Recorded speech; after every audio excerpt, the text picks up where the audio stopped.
Oi, oi, oi, estamos aqui, eu e a Bianca Rodrigues, finalizando essa primeira temporada do podcast Fala Aí, e temos hoje... Que temporada, hein, Bia? Nossa, só pessoas especiais.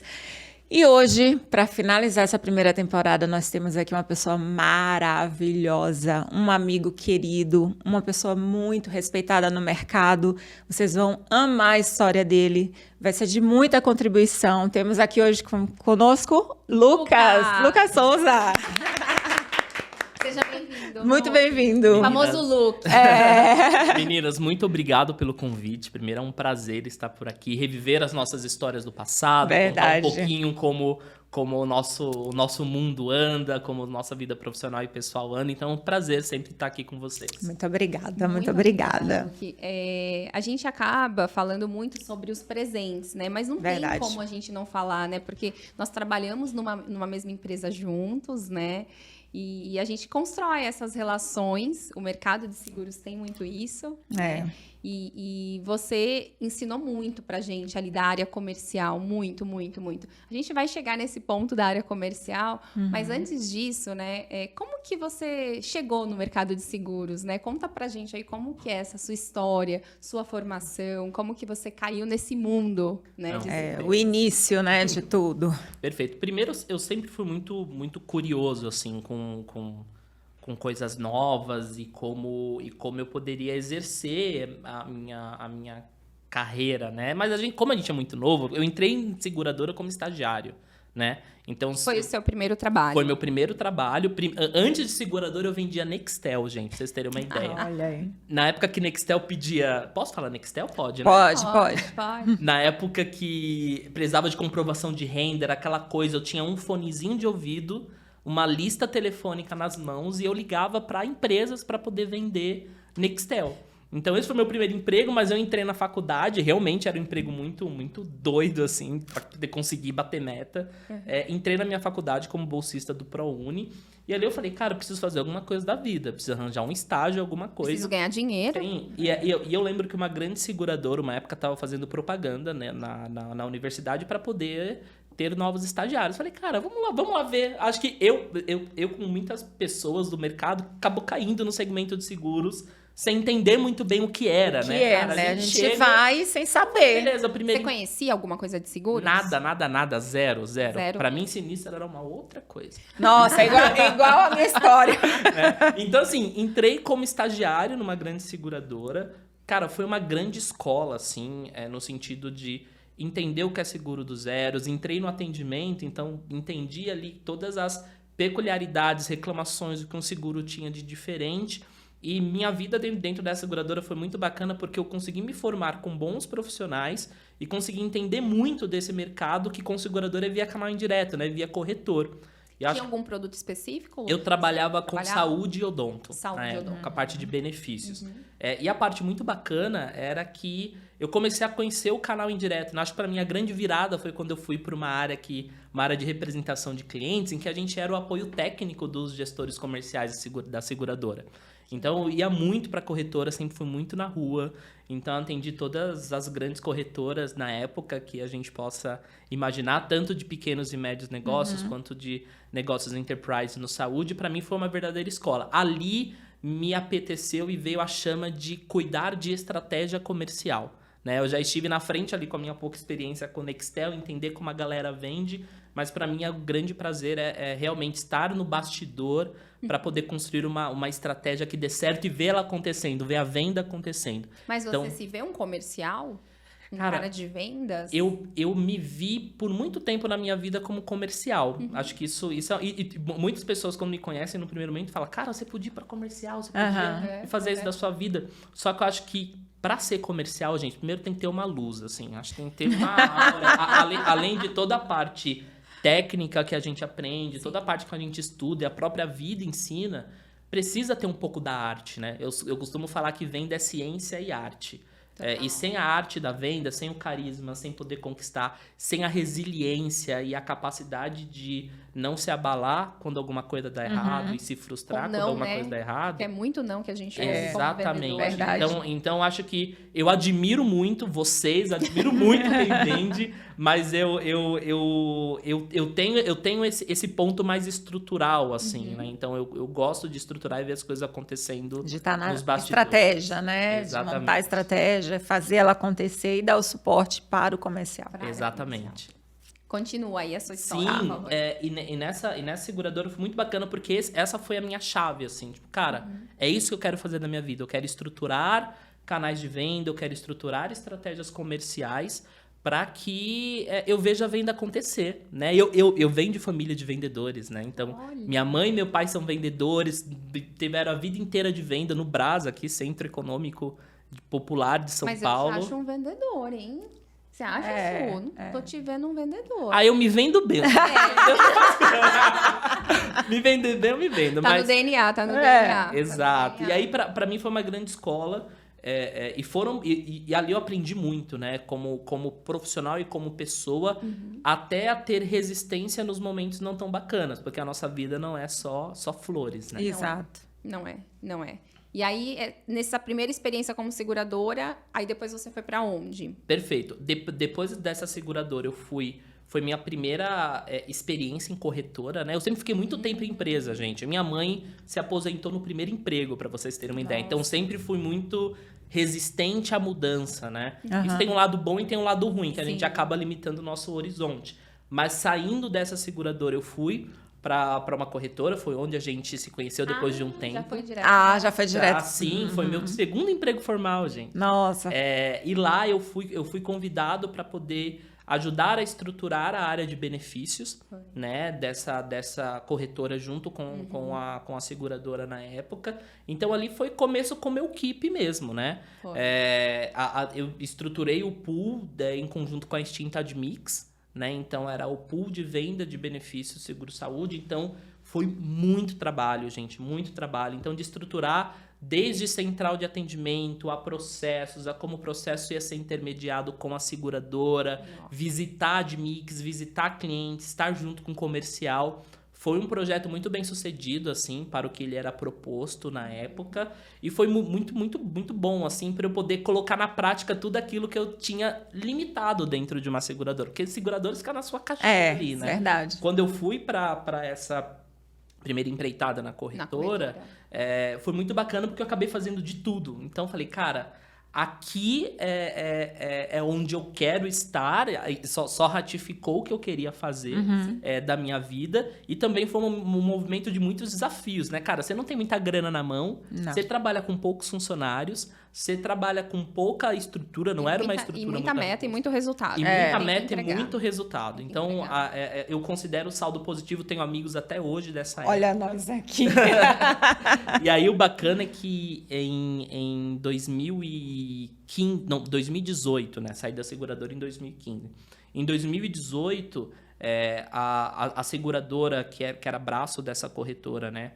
Ela optou por retirar o produto do mercado, então as pessoas precisavam ser desligadas, e aí surgiu uma oportunidade de ir para Brasília, ser gerente de marketing desta corretora em Brasília, né? Um outro braço da mesma corretora. E aí, falando de marketing, né? Porque assim, quando eu conheci você, e eu também tinha uma visão muito distorcida, a gente fala, o marketing, ele faz o quê? O material pra gente poder, ali na ponta, como comercial, vender. E o seu trabalho era riquíssimo ali. Era um outro tipo de marketing que foi ali também que eu conheci. Um novo marketing, né? Pelo menos na minha visão. Na minha também. A gente tem essa ideia, né? De que a equipe de marketing faz aquele material... Bonito. O folder, Isso, o material bonito, um a apresentação. E, na verdade, quando que eu entrei nessa corretora e que a gente viu o trabalho que, de fato, era o seu... Eu mudei completamente a minha visão. Né? Perfeito. Completamente. Acho que era legal você falar bem sobre isso, porque assim, você ajudava nós, da equipe comercial, a entregar o nosso resultado. Perfeito. Né? E era muito além de material. Então, eu queria que você entrasse bem no detalhe. Claro. Acho que um ponto muito comum quando a gente se depara com corretoras de seguro, independente se vender benefícios, riscos especiais... Não importa o produto, Não né? importa o produto. É que a gente tem um processo muito empírico de prospecção, né? Aquilo, cara, deixa eu ir no Google e pegar as 10 maiores construtoras do Brasil para prospectar. Isso é empírico hoje em dia, né? E dependendo da maturidade que essa corretora tem, é necessário fazer isso, né? A gente chega no momento da nossa vida que a gente fala, cara, eu preciso entregar a minha meta. Sim. Eu vou fazer o possível para entregar a meta. Mas uma pergunta que eu sempre fiz, e quando eu entrei, né, na área na área corporate de seguros como marketing, falei, cara, até quando isso é sustentável? Né? Então, o trabalho que a gente fazia lá é um trabalho de sedimentação muito forte, para a gente não construir castelo de areia. Então, assim, cara, eu entendo que a execução é importante, a execução tem que ser feita.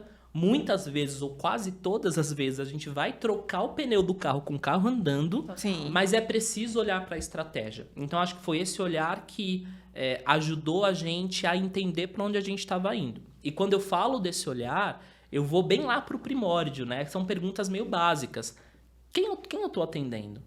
Qual é o mercado que eu estou atendendo? Qual é o tipo de cliente que eu quero atender? Quando eu espelho isso para o mercado, realmente tem potencial de negócio? Realmente eu tenho empresas suficientes que vão se interessar pelo meu produto? A gente tem milhões de CNPJs do Brasil, mas a gente precisa entender quem se adequa. A partir do momento que eu entendi quem se adequa, que quando a gente vai colocar essa metodologia, as pessoas chamam de TAM, né? Total Addressable Market, a gente começa a entender os segmentos de mercado que eu vou atender, aqueles mercados que tem mais fit e a persona que eu preciso atender. Isso é legal, Luque, porque assim, imagina aqui que vários corretores vão estar assistindo isso, não importa o porte, né, da corretora, é você trazer essas dicas, né? Por onde eu começo para potencializar minha carteira, para fazer minha carteira crescer? Quais são as dicas básicas assim que você consegue trazer aqui pra gente? Perfeito. Tá? Pra gente ter leads mais qualificados, vamos focar em segmento, né? Por onde a gente começa, assim? Perfeito. Acho que o primeiro ponto, assim, independente da corretora ter equipe de marketing ou não, o que a gente precisa ser é realista. Ninguém vai estar no mundo de Alice que vai parar de vender para voltar todos os olhos para a estruturação. Não, então, isso é fato. A gente sempre, como eu disse, a gente sempre vai trocar o pneu do carro com o carro andando. O carro andando. A dica que eu daria é realmente ela primeiro se voltar para a carteira dela. Cara, deixa eu ver como está a minha carteira hoje. Essa carteira está se pagando? Essa carteira representa o que eu quero para minha empresa? E aí a gente tem duas respostas, sim ou não. Se sim, a gente precisa entender que aquele pode ser o meu perfil ideal de cliente. Se não, eu preciso entender o que eu preciso refinar, ou reestruturar, ou rever o meu portfólio de produtos para poder chegar no público que eu quero. A partir do momento que eu estabeleci esse Ideal Customer Profile, que a gente chama, que é ICP, né? Eu começo a entender qual é o meu perfil de cliente ideal, onde eu quero atender a partir da visão da minha carteira, e eu espelho isso para o mercado. E aí a dificuldade, cara, como é que eu vou espelhar isso para o mercado? Exatamente. Vamos supor que eu entendi que os meus clientes eles são construtoras com faturamento acima de 100 milhões no ano, na região sudeste. Chutei aqui um perfil. Então, sei mais ou menos o meu perfil de cliente ideal. Existem hoje ferramentas de mercado em que você consegue colocar essas informações de forma muito fácil e ela traz o panorama de mercado para você. Né? Então ela traz, cara, quantas empresas nesse perfil existem, onde elas estão, qual é o faturamento delas, qual é o KNAI delas, quantos funcionários tem. A partir daí você começa a entender quantidade. Entendi o perfil do meu cliente ideal, fui nessa ferramenta de mercado e aí, cara, existem muitas ferramentas, é só dar um Google lá, ferramenta de mapeamento de mercado que aparece. E você consegue ter uma visão quantificada de qual mercado vai atacar. Aqui você começa a validar a sua hipótese. Cara, será que o que eu vendi até hoje é sustentável para eu vender nos próximos anos?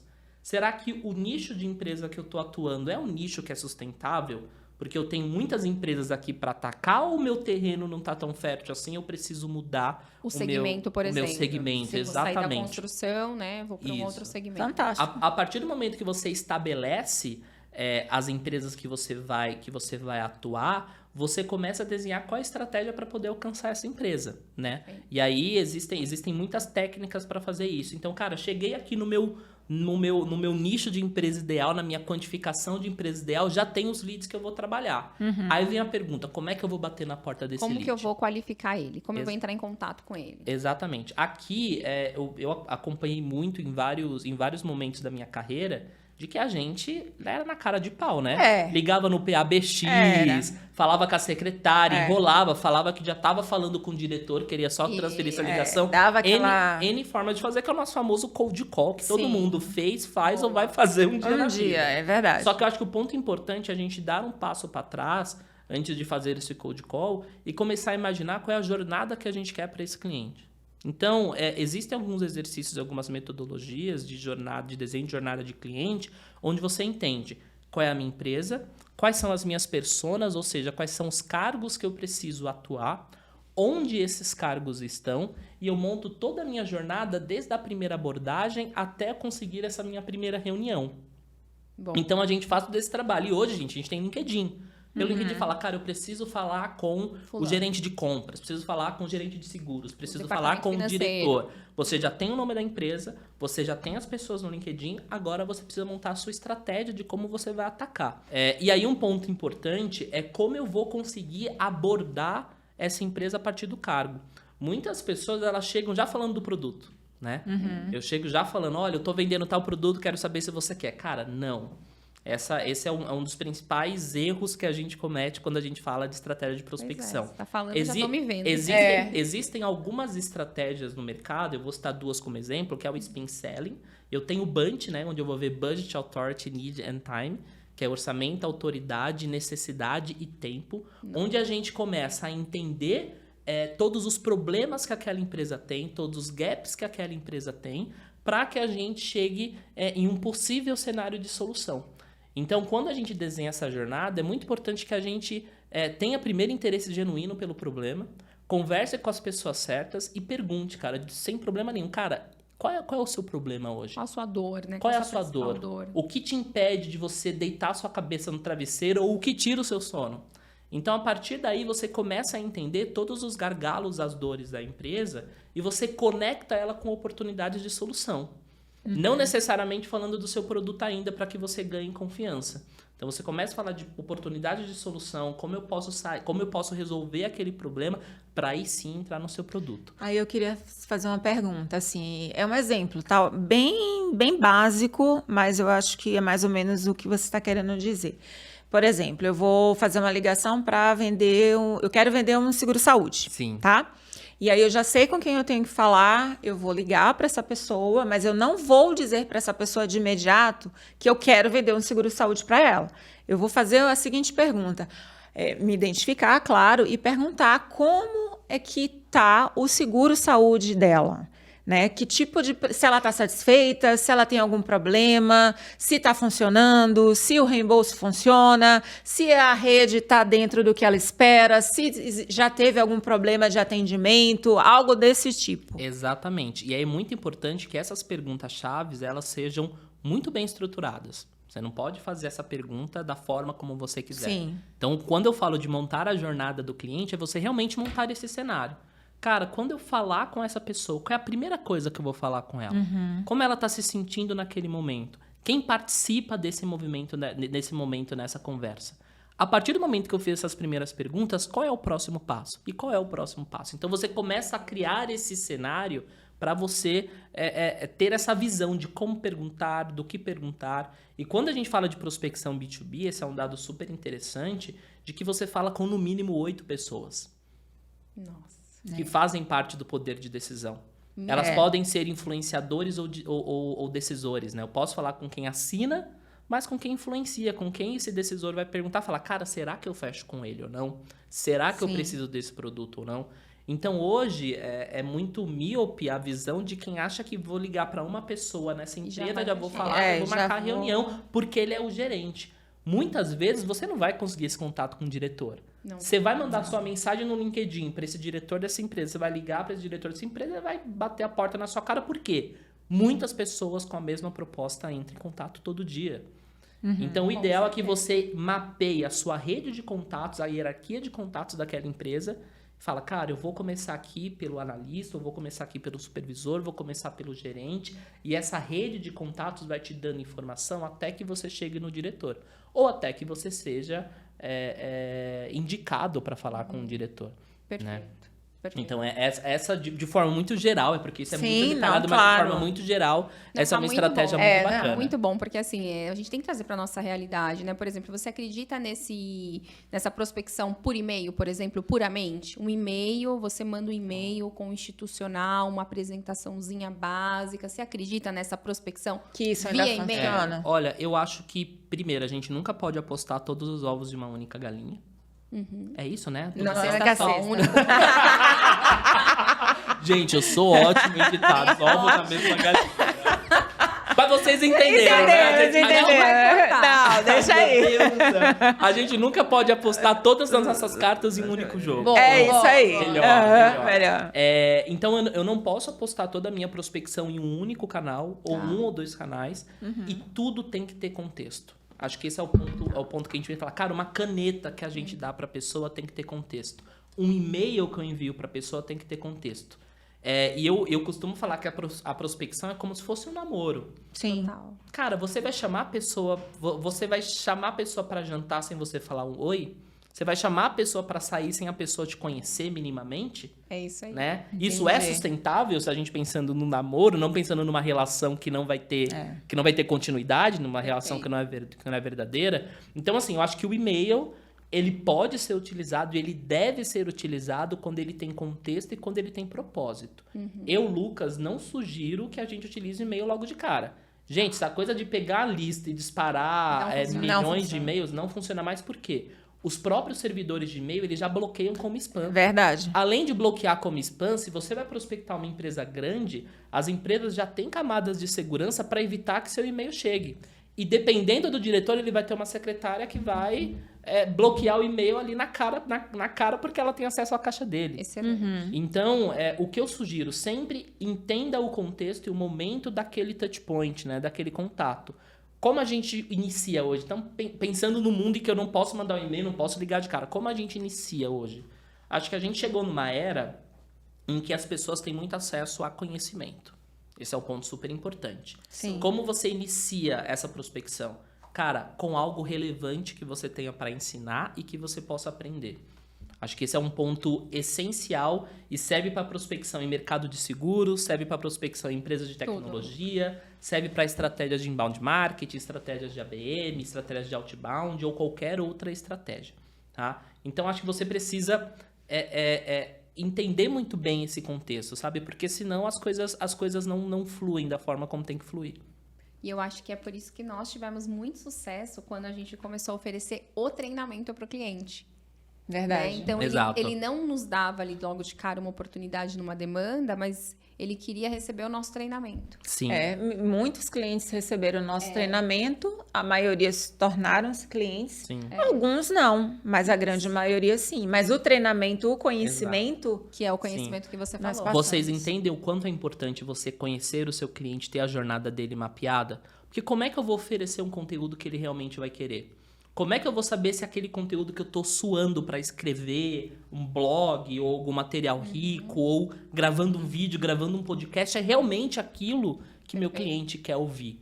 Né? Então, por isso, aí a gente volta para a estratégia, o fazendo a estratégia. Por isso que é importante a gente ter essa jornada muito bem mapeada, né? Perfeito. E quando a gente fala de conteúdo, um cuidado que a gente tem que tomar, né? Acho que depois da pandemia a gente teve um boom da digitalização, que ela foi praticamente obrigatória assim, para muitas empresas. E o segmento de seguros, que é um segmento muito tradicional, ele também foi obrigado a agilizar. Os projetos que estavam na gaveta, gente, eu já tive muito projeto de transformação digital em corretora engavetado, porque não é no momento, a gente não vai investir, não é o que a gente quer, mas a pandemia obrigou com que as corretoras e seguradoras se digitalizassem. Hoje em dia, você solicita um reembolso de consulta pelo celular, tirando a foto da consulta. Lembra antes? A gente tinha que colocar na carta. Tinha que mandar a carta para a caixa postal, garantir que chegou, protocolo de reembolso. Cara, hoje em dia é tudo pelo celular. Com isso, as pessoas tendo mais acesso à informação e as empresas sendo obrigadas a se digitalizar, a se digitalizarem, todo mundo começou a ir para o mesmo lado. Cara, como é que eu vou atrair? Com conteúdo. Aí onde a gente chegou, qual é o cenário atual? Saturação de conteúdo. Cara, eu não aguento mais receber e-mail. Eu não aguento mais receber conteúdo. Sim. Como é que seu conteúdo vai se destacar frente aos demais? Nossa. Então, a gente volta mais uma vez para a estratégia de conhecimento do meu cliente. E existe um movimento e um momento no marketing que a gente teria que fazer tudo isso de forma massificada. E, de certa forma, a gente tem que fazer, mas de acordo com o nosso público. Esse público, ele se paga para uma ação mais segmentada? Ou é um público que eu tenho um ticket um pouco menor e por isso eu preciso massificar e eu não posso ter uma ação para cada um, né? Eu não posso enviar um e-mail para cada um. Então, isso também precisa ser levado em consideração. A partir do momento que as empresas tomam consciência disso, de que você se conecta com a pessoa para você ensinar e aprender, e que o conteúdo que agregue ao dia a dia profissional, que ajude a resolver problema, e que seja um conteúdo genuíno e de qualidade, ele vai abrir a mente à porta daquela pessoa, eles começaram a se estruturar para poder fazer o negócio acontecer. Então, acho que é bastante por esse caminho. Quando você fala de tecnologia, né? Tecnologia, a gente se reinventar como corretor, acho que isso independe do tamanho da corretora, Sim. Né? De nome e em algum momento parece que é algo muito longe, porque parece algo muito caro, né? Você fica preocupado, será que eu estou no momento de investir em tecnologia para minha corretora? Será que eu estou no momento...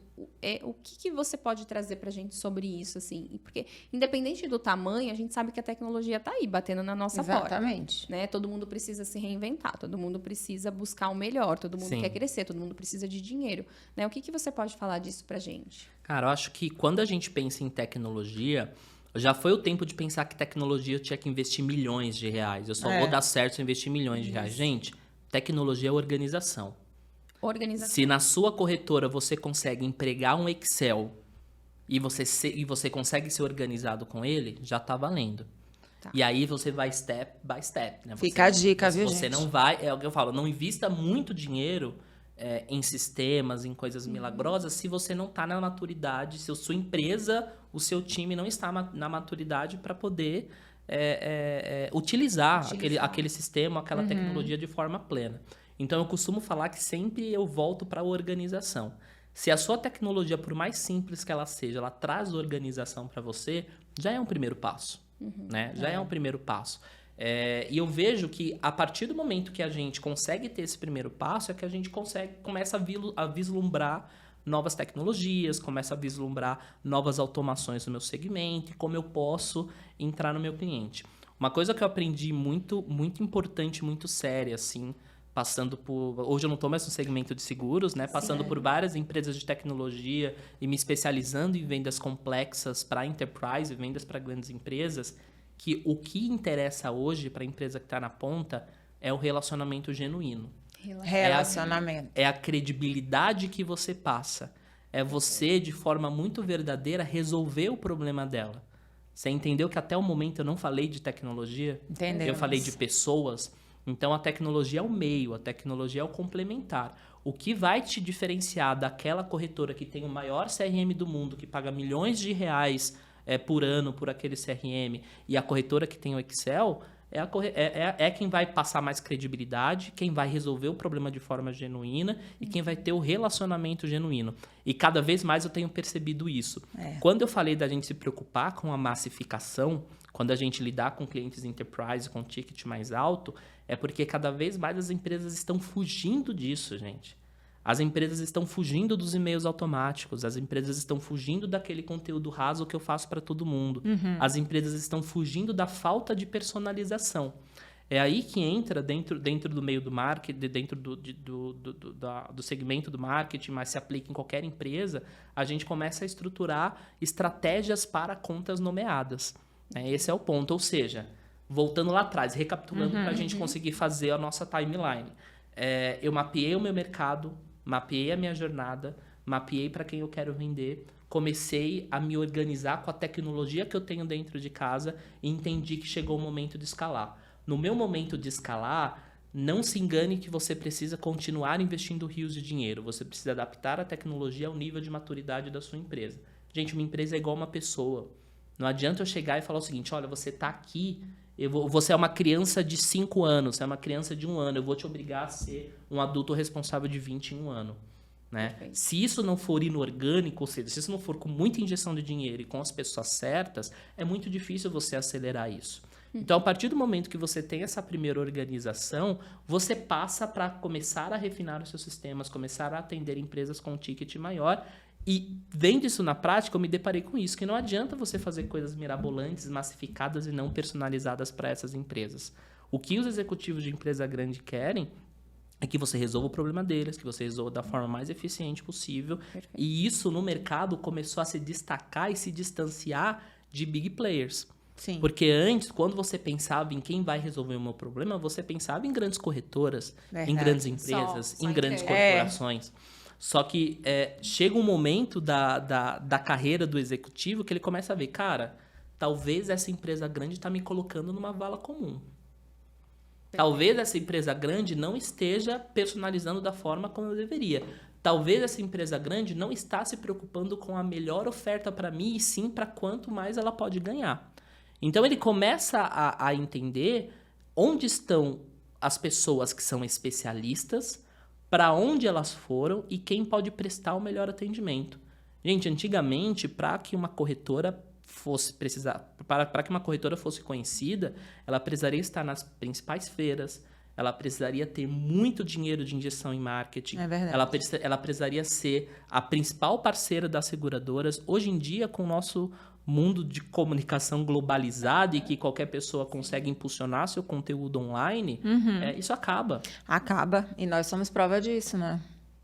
Acaba. E aí, trazendo até para a realidade da Infinity, vocês saíram de grandes corporações. Sim. Vocês chegaram em uma corretora, montaram com a vontade de vocês, mas vocês são especialistas. Vocês atendem o cliente com um relacionamento genuíno, de forma verdadeira. Vocês buscam resolver o problema genuíno do cliente. Isso. E o resultado não podia ser outro. As empresas grandes estão procurando vocês. Porque elas estão cansadas de serem tratadas de forma igual e por uma patente que não vai resolver efetivamente o problema dela. Isso porque lá atrás a gente ficou com medo, né? Como não teria mais essa patente, né? Será que eles vão comprar os nossos serviços? Exato. Mas aí vai para onde você falou. Exato. Esse cara quer um atendimento personalizado, ele tá olhando, né, esse atendimento diferenciado, tá olhando o custo também, óbvio, né? Mas a patente deixa de ser importante. Ela deixa de ser importante e o relacionamento passa a ser o principal. Acho que isso tem vários motivos, assim. Acho que primeiro a gente tem uma evolução do pensamento do que é um negócio bem-sucedido. Quem nunca, quando era mais novo, e isso aconteceu com todo mundo, aconteceu comigo também, eu preciso trabalhar numa empresa grande. Nossa! Eu preciso trabalhar numa empresa com muitos funcionários. É verdade. Eu preciso trabalhar numa empresa que, quando vai divulgar os lucros dela, divulga com trilhões de lucro. É isso mesmo. Só que o meu salário é uma merda lá. Não. Aí você pensa nisso, né? Cara, mas o meu sonho de empresa grande sempre foi trabalhar numa grande corporação, numa corporação mais estruturada. Verdade. Eu acho que o pensamento do cliente ele vai para o mesmo caminho, né? Porque enquanto os meios de comunicação eles eram limitados para quem não tinha acesso ao capital, ele acabava indo para grande. Agora, em um mundo globalizado, onde as pessoas têm acesso à informação e elas entendem que o produto pode ainda mais quando a gente lidar com algum commodity, né? Que o mesmo produto pode ser vendido em vários locais e o que vai me diferenciar do outro é realmente a minha especialização, ela começa a repensar a relação dela com grandes empresas, né? Isso bate de frente até com o próprio conhecimento. Por quê? As grandes empresas antes, elas que tinham capital para ter os melhores profissionais. Verdade. Os melhores recursos. Por quê? O conhecimento era limitado. O conhecimento, ele era completamente ligado à grana que você tinha. Então, era tudo muito caro para fazer. A partir do momento que a gente tem uma disseminação do conhecimento e todos podem estudar, isso tá a uma página do Google da nossa mão, isso começou a se pulverizar. Então, cada assunto que a gente traz, cada ponto que a gente traz, ele acaba levando para personalização. Para pessoas que consigam atender com especialidade, consigam atender de forma genuína o seu cliente. Nossa. Perfeito. Que aula, hein? Gente, olha as técnicas aqui para a gente conseguir clientes, para a gente apresentar a melhor forma. Tudo é capacitação. A gente roda e a gente tem que estar preparado, capacitado para a gente poder vender. Tem que ter tecnologia. Saber se relacionar. Saber se relacionar. É um conjunto, né? É um conjunto. Muito bom, muito bom. E continuando, depois que você saiu da corretora, o que você foi fazer? Conta, porque a gente está curiosa. Eu saí da corretora no começo da pandemia. Morei em Brasília 2 anos. Saí da corretora antes de fecharem os aeroportos. Uma semana antes de fechar os aeroportos. Da crise da pandemia. Eu já estava com muita saudade da minha família, não me adaptei muito bem a Brasília. Eu falei, cara, quer saber? Vou voltar para São Paulo. E aí, acho que foi um momento muito, muito diferente na minha vida, porque foi a primeira vez que eu fui desligado, assim. Eles falaram, cara, a gente não quer mais o seu serviço. Eu falei, cara, o que eu vou fazer da minha vida agora? Eu nunca fui desligado antes. Todo mundo tem esse primeiro trauma. Você vive o luto, fala que eu fiz de errado. Tem que ter aquele luto, mas passa. E aí, cara, vindo da pandemia, voltando para São Paulo, eu comecei a refletir. E eu realmente refleti, a gente precisa ter essa humildade de refletir sempre. O que eu fiz que eu poderia melhorar? O que eu deixei de fazer? E como eu posso agora ser dono da minha carreira?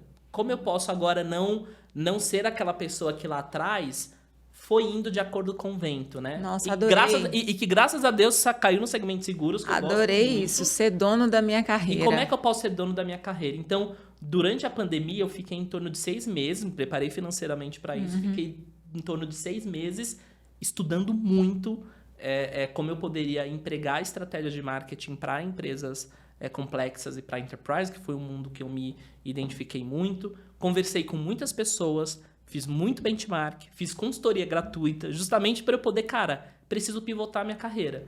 Querendo ou não, no segmento de seguros pré-pandemia, é um segmento tradicional, é um segmento fechado. Sim. Como eu disse, eu tive N projetos engavetados e a gente acaba indo para onde as pessoas querem que a gente vá. Mas era uma decisão, não vou voltar para o mercado de seguros. Cara, naquele momento. Naquele momento, eu pensei isso.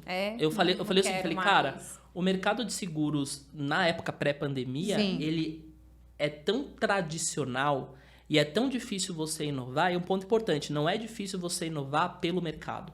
Cara, o mercado de seguros está cheio de oportunidades de inovação. Verdade. É difícil você inovar pelos figurões que estão lá em cima, porque eles não querem. Eles estão ganhando a grana que eles querem ganhar. E aí já tá tudo bem. Já tá tudo bem. E eu não queria isso para mim. Falo, cara, até que ponto eu vou ficar batendo na porta de diretores, de C-levels de empresa, porque eu me relacionava direto com o corpo executivo, para vender ideias e eles falarem, não, assim tá bom. Porque não, assim, deixa como está. Porque assim me deixa satisfeito. Eu falei, cara, não quero mais isso pra minha vida, não. Quero ser desafiado, quero ter menos estabilidade de carreira, sem problema nenhum, mas eu quero ser dono da minha carreira, escolher quanto eu quero ganhar, escolher para onde eu quero ir. E no começo da pandemia eu fiz muito isso, né? Eu parei, baixei a cabeça, especializei, coloquei no papel mesmo tudo aquilo que eu entendi que eu fiz de errado, tudo aquilo que as pessoas me violentaram com as microviolências profissionais que a gente tem, que eu nunca mais ia querer na minha vida. Né? E aí é lógico, isso tudo é amarrado com muita terapia, tá, gente? Mas terapia. Não, Eu também fiz. Obviamente. Então, né? Não, sem terapia. Não, também, todo mundo aqui. Um beijo pra minha terapeuta. Somos pessoas terapeutizadas. Exato. Então, assim, eu parei pra refletir tudo que eu errei, tudo que eu não queria mais que fizessem comigo. Sim. E aí, dentre os estudos, eu acabei me interessando muito pelo segmento de tecnologia. Ainda B2B, pelo mercado de tecnologia, ainda B2B, e necessariamente trabalhando para grandes empresas e estruturando estratégias de marketing para que as empresas vendam mais. Então, foi um outro segmento que eu me apaixonei, assim. Eu tô até hoje, já passei por algumas empresas. Qual que é a empresa que você tá hoje? Hoje eu tô numa empresa de gestão de identidade. Então, ela cuida de todos os processos de antifraude, né? De bancos, de varejo, de todas as empresas. Então, aquela selfie que a gente tira no celular, gente, para acessar o aplicativo do banco, a empresa que eu trabalho faz isso. E ela não faz só isso, né? Ela também faz todo o processo de documentoscopia, de identificação da pessoa, para garantir que a pessoa é a pessoa. A gente sabe que hoje em dia a selfie não garante mais nada, né? Mas, então, eu trabalho numa empresa de segmento de segurança e tecnologia. Então, é uma tecnologia complexa, é uma venda complexa. Eu sempre costumo fazer paralelo com seguros, né? Quando a gente vai vender um seguro garantia judicial, quando a gente vai vender um seguro para obra de arte, quando a gente vai vender um seguro para casco de navio, um seguro agro, gente, é tão complexo quanto lidar com tecnologia. Sim. Você no seguro agro saber o que é safra, safrinha, gente, é uma hectare, plano. Você voltaria a trabalhar nesse mercado de seguros? Porque você fala com amor, né? Tem uma história, mas aí você fez terapia, saiu do mercado de seguro. Aí já não sei se volta, né? Você voltaria a trabalhar nesse mercado de seguros? Cara, assim, eu tenho um carinho muito grande pelo mercado de seguro, assim, porque ele mostrou pra mim o profissional que eu podia ser, mesmo com todas as adversidades, com todo o machismo, com toda a misoginia, com toda a homofobia que o mercado ainda tem, o mercado de seguros ainda tem, a gente sabe disso. Mas foi o mercado que me mostrou quem eu poderia ser, né?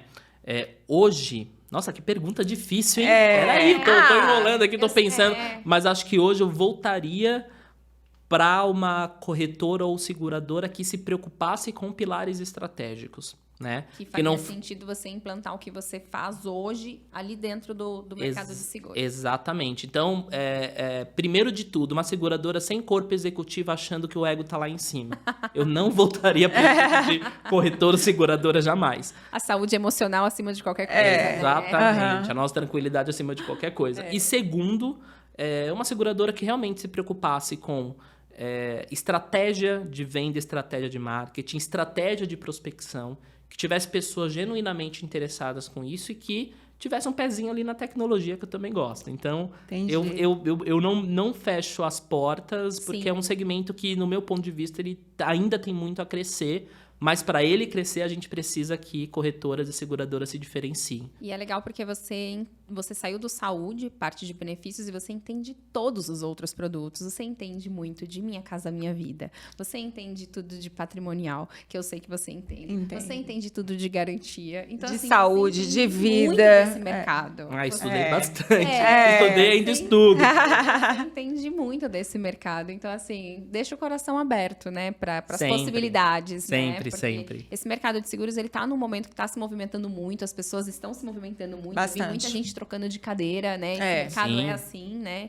Ele está no momento aquecido para vagas, pelo que eu venho percebendo. Apesar verdade. Da gente hoje estar na nossa corretora, né? A gente vê muita troca de cadeira das pessoas, então eu acho que é um mercado que vem crescendo muito, né? E que com certeza teria espaço aí para uma pessoa como você, com certeza. Exato. Agradecido pelo elogio. Com certeza mesmo.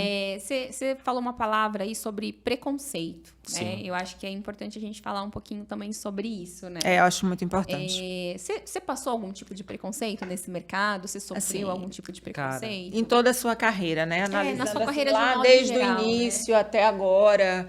Eu acho importante, assim, se você puder contar pra gente se passou alguma coisa, algo que te incomodou. Acho que uma coisa que a gente aprende com a vida é identificar as pequenas violências do dia a dia. Acho que isso tem estado muito em voga, tem estado muito em evidência nos últimos tempos, né? Do machismo, da misoginia, mansplaining, interrupting, da homofobia, LGBTQIA+, fobia, né? Que não é só homofobia. Mas eu passei por um momento da minha vida que eu não consegui identificar isso. Então, eu já trabalhei em empresa que não deixava meu cabelo crescer, porque eu tinha que raspar o cabelo, porque Estava fora do padrão, né? Eu estava fora do padrão e eu lidava com clientes, com corretoras. Como é que você é com o seu cabelo grande? Hoje eu tenho a tranquilidade de falar que eu sou preto, que eu sou gay, com muito orgulho. Mas na época eu precisava esconder isso, porque no mercado de seguros e com as corretoras que eu lidava, isso poderia ser um problema. Esse padrão e esse não mostrar quem eu sou era incentivado pela alta liderança. E eu já sofri bastante represália, assim. Acho que na época que eu sofri, eu não sabia me defender porque eu não sabia identificar. Isso não tinha nome. Então, o fato de pedir para eu cortar o cabelo, e por isso, na boa parte da minha vida, da minha infância, da minha adolescência e da minha juventude, eu passei com o cabelo raspado, para mim era normal. Você não conseguia identificar. Exato. O fato de eu entender que eu tinha toda a qualificação necessária, toda a experiência necessária, mas nunca passar na aprovação de uma vaga interna numa empresa, antes eu não sabia identificar.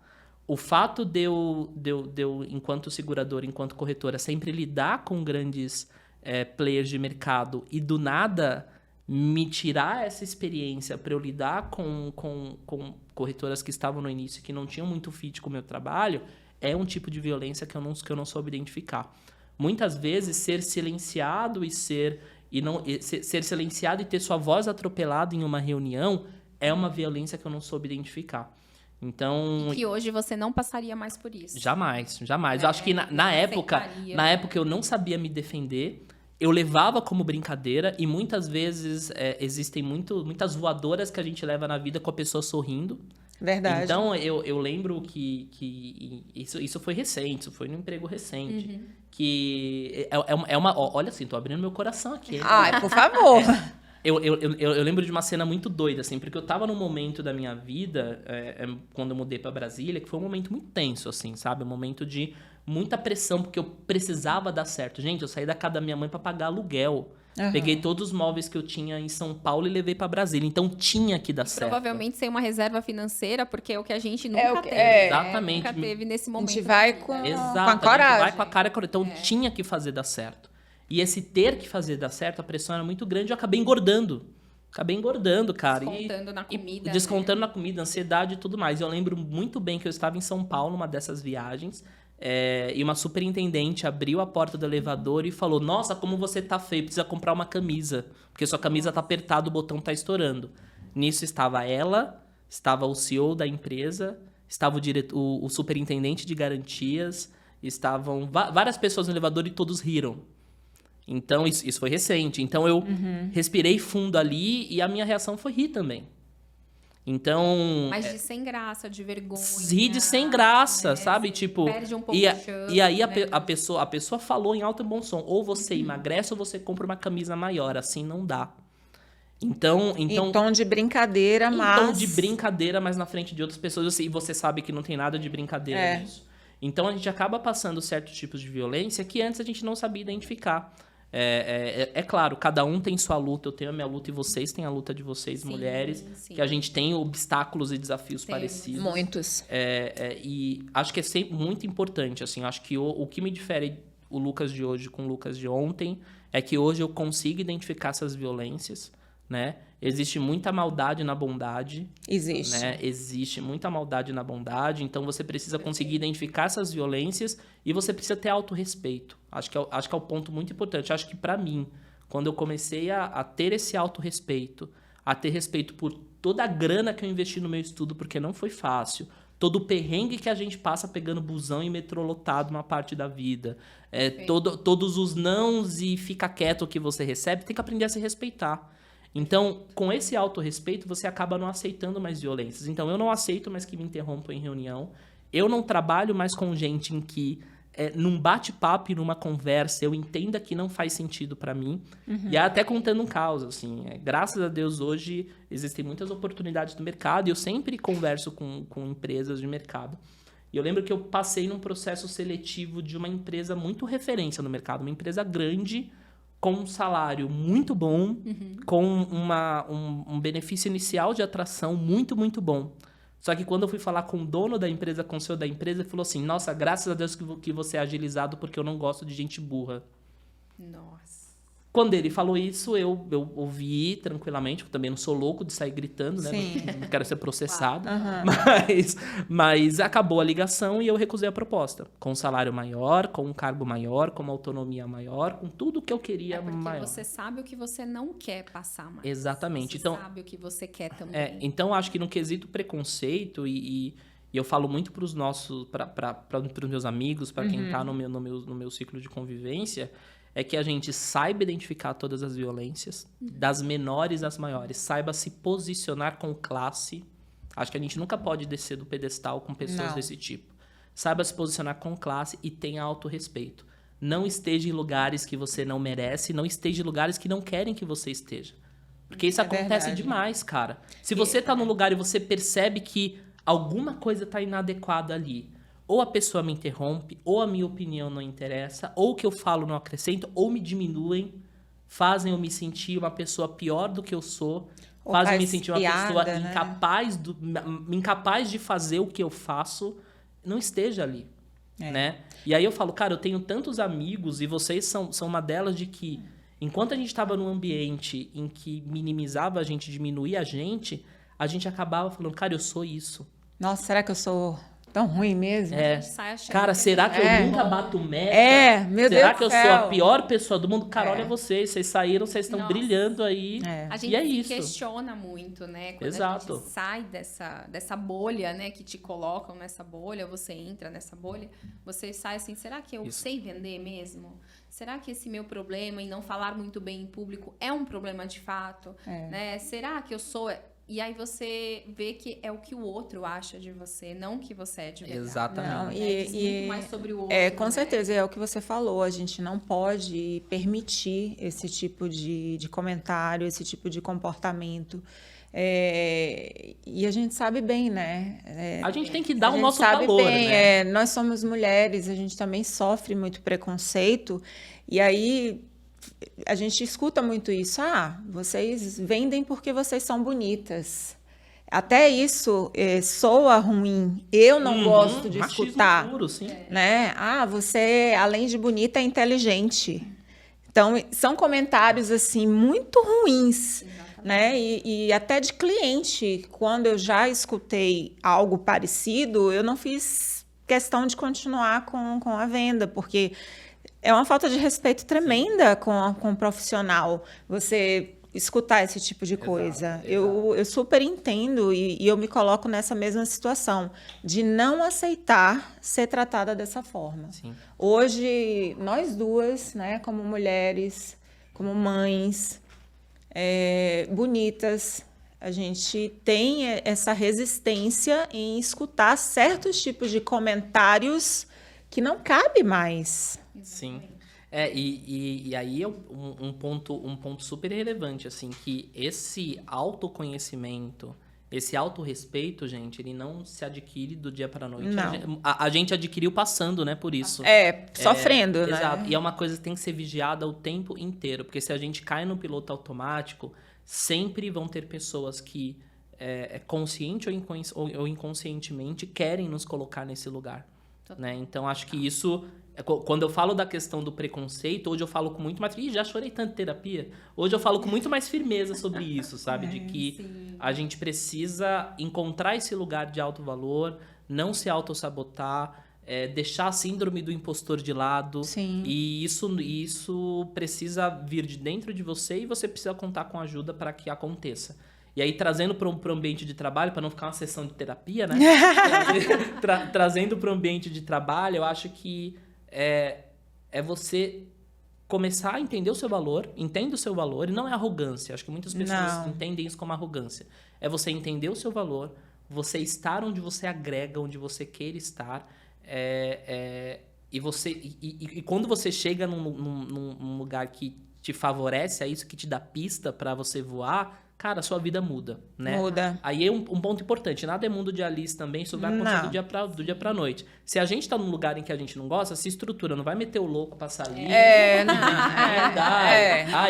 Eu posso, eu consigo. Nada disso. Não é isso que a gente tá querendo dizer. Não é olhar no espelho e falar, eu sou um campeão, não. É você se estruturar para sair desse lugar. Se preparar. Se preparar. Né? Então, a gente precisa engolir alguns sapos na vida, sim. Exatamente. Todo mundo, né, precisa engolir. Esse mercado de seguros fez com que a gente se construísse também na nossa vida pessoal, né? Então, onde a gente está hoje, veio desse mercado de seguros, que apesar de como tudo na vida, tem um lado bom e tem um lado ruim. Exatamente. Né? A gente tem que ir aprendendo a lidar com tudo isso, né? Você se construiu também como pessoa, falando financeiramente também no mercado de seguros, ou não? Você conquistou a sua casa, você estava no mercado de seguros, como que foi tudo isso? Eu queria que você falasse um pouquinho. Eu acho que diretamente não, tá?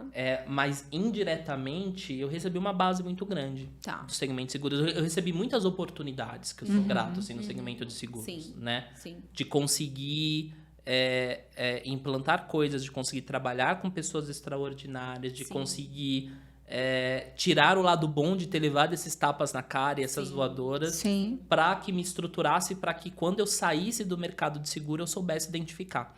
Então, dentro do mercado de seguros, não. Mas, graças a Deus, hoje, fora do mercado de seguros, do mercado de tecnologia, eu também tive grandes parceiros e muita pista e muita confiança para poder estruturar e colocar coisas novas. E a grana é consequência, né? É consequência, é verdade. Agora, a pergunta do milhão, assim, que a gente brinca aqui, né? Muita gente do mercado corporativo vai estar assistindo, vamos eternizar esse momento. O que você deixaria de recado que ou para essa galera nova, ou para quem está num processo de transição de carreira, não sabe se vai, se fica, o que você deixaria de recado? Assim, o que é importante? O que é um valor importante para você? O que você gostaria de eternizar aqui? Cara, vamos lá. Tem algumas coisas que eu carrego para minha vida, assim. Eu sempre fui uma pessoa muito ansiosa, gente. E a ansiedade demais atrapalha. Sim. Então, na medida do possível, calibrar a sua ansiedade. Porque a ansiedade, na medida certa, ela é bom porque ela te move, né? Impulsiona, ela te impulsiona. Né? Mas você tangibiliza, você medir, dosar a sua ansiedade. Sim. E com isso você conseguir ser organizado. Cara, pra mim é tipo pia limpa, sabe? Depois de lavar a louça. Organização, tudo organizado, tudo certinho. É a paz, né? Então, pra mim, é a paz. Eu iria pra organização. Então, pra quem tá começando nessa carreira, não tem ansiedade que você vai chegar lá. Não pense no fim, pense no meio. Acho que esse é um ponto super importante. Assim, cara, como eu posso executar o meu trabalho cada dia melhor pra mim? Perfeito. Cara, sempre vai ser, cara, como eu posso executar o meu trabalho de uma melhor forma, de uma forma mais profissional, pra mim, porque a empresa fica, gente. Sim. Esse é um ponto super importante. Empresas ficam. A gente muda de emprego, mas a experiência que a gente leva, o conhecimento que a gente leva, ninguém tira da gente. É nosso, né? É nosso. Então, assim, cara, faça o melhor no seu trabalho para você. Se você não tá ganhando muito bem naquele momento, cara, faça o seu trabalho e se programe, se estruture para que você ganhe bem no futuro, nessa ou em outra empresa. Eu acho que utilizar o dia a dia como um grande campo de experimento, né? Então, tem muita gente que fala, cara, eu não vou tentar nada novo, não vou fazer nada novo. Mas, cara, todo dia você tá trabalhando. E se eu fizer isso aqui de novo? E se eu testar isso? E se eu fizer dessa forma? Utilize o seu dia a dia como um grande laboratório. Se teste. Exatamente. Né? Aprenda, pergunte, seja curioso. E acho que se prepara, assim. Uma coisa que eu percebi é que a gente nunca sabe tudo. Não. Nunca sabe de tudo. Então, cara, se prepare. Se prepare para que você tenha credibilidade, tenha confiança e tenha firmeza de estar de frente com qualquer pessoa. Não trema na base. Para você não tremer na base, você tem que se preparar. E humildade. Acho que isso é para sempre, né? Para a vida. Então, seja humilde, tenha interesse genuíno pelas pessoas, não tenha ego. Cara, cargo não se sustenta. Né? Ninguém é rainha da Inglaterra aqui, ninguém tá na monarquia, então o cargo não se sustenta. Não. Então seja humilde e seja genuíno com as pessoas. Acho que isso é essencial. E para quem tá em transição de carreira, né, para quem tá pensando em outra carreira, não se deixe levar pelas primeiras propostas, porque quando a esmola é demais, né? O santo desconfia. Agora eu tô melhorando, Luísa. Tô melhorando. Mas sempre não se iludir com as primeiras propostas. Perfeito. Esteja muito preparado e não tenha medo de fazer perguntas. Não tenha medo de fazer perguntas. Acho que processo seletivo em transição de carreira, acho que isso é super relevante e importante. Sim. Né? Muito bom. Então, não tenha medo e se prepare. E, cara, nunca... Uma coisa que acho que é meio de capricorniano, né? Que eu não consigo dar passo em falso. Então, cara, se prepara. Se você vai tirar um período sabático para você ficar 6 meses em casa e depois procurar emprego, se prepara. Se você tá de saco cheio com o seu trabalho e quer procurar outra coisa, se prepare, não demonstra para você não ser mudado. Então, acho que a preparação em todos os âmbitos da vida é muito relevante e importante. Nossa. Fantástico. Honra. Nossa, só contribuição. Aula. Foi uma aula. Muito obrigada. Isso, já está convidado para a segunda temporada para falar de algum outro tema que você queira, porque... Não, a gente vai fazer um inverso. A gente vai começar a falar para as pessoas o que vocês gostariam que o Lucas falasse aqui. Vamos, produção, gente, vamos jogar essa enquete aí. Vamos jogar essa enquete aí. Muitos comentários, muitas perguntas.